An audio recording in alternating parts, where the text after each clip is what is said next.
सोलापुरात दक्षिण तालुक्यात ऊस लागवडीचे क्षेत्र वाढत आहे। दक्षिण सोलापूर तालुक्यातील ऊस क्षेत्र यंदा वाढण्याची शक्यता वर्तवण्यात येत आहे। गतवर्षीच्या तुलनेमध्ये यंदा पाऊसमान अधिक झालं आहे। याचबरोबर इतर फळ पिकांनाही हमी भाव मिळत नसल्यानं शेतकरी बांधव आता पुन्हा एकदा ऊस शेतीकडे वळलेला दिसून येतोय। दक्षिण सोलापूर तालुक्यामध्ये सध्या 7,435 हेक्टर क्षेत्रावर ऊस लागवड करण्यात आली आहे। आता यामध्ये नव्यानं आणखीन ऊस लागवडीच्या क्षेत्रामध्ये भर पडणार आहे।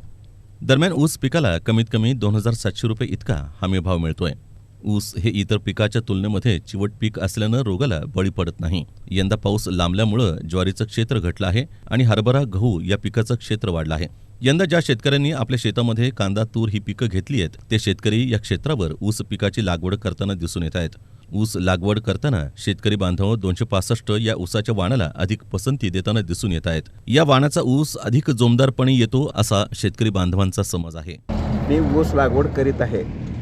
ऊस ही हमी पीक असल्यामुळे ऊस लागवड करीत आहे। ऊसाला जरा रोगराई कमी असते, पाऊस पाणी कमी असलं तरी थोडंफार काय होणं उत्पन्न येते, घाट्यात येत नाही, त्याच्यामुळं आम्ही ऊस लागवड करत आहे। इतर पिकात उत्पन्नापेक्षा घाटा जास्त असल्यामुळे आम्ही ऊस लागवडीकडे वळलेला आहे।